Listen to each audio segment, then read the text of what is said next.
Hi everyone! For today's ganap ay pupunta na nga kami sa Arco Jazz Cafe para i-claim yung free meal and beverage na napanalunan namin ng seminar.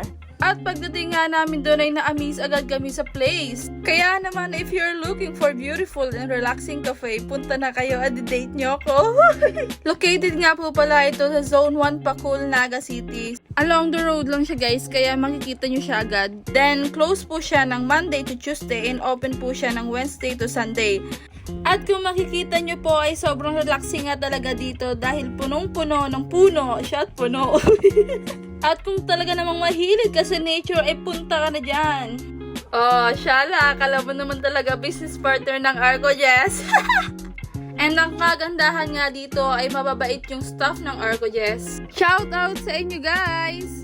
At ayan na nga si Mikhaila, siya yung nanalo sa latte art. Representative po namin siya sa grupo namin. Ayan na, nagyabang na naman siya. Hirap talaga magseryoso guys, pero ito yung menu ng Arco Jazz. Kung makikita nyo, super affordable talaga siya at sulit yung babayaran nyo. And this time, nag-order na po sila. Nagpumipili na po kami dyan ng kakainin namin. And sakto, katatapos lang kasi ng klase namin yan. Kaya gutom talaga mga person. At ang kagandahan dito guys, at ang bilis ng serving nila at super dami pa as in. Kaya guys, ako na nagsasabi, sulit ang babayaran nyo at walang tapon as in. Kaya kung nagda-diet kami, hindi ka dyan pwede. Kasi talagang matatakam ka sa itsura ng mga pagkain na siniserve nila. Kaya naman, thank you!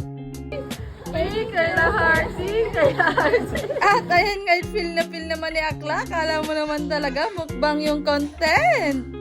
At sa magkakaibigan talaga, hindi maiiwasan yung mga buraot.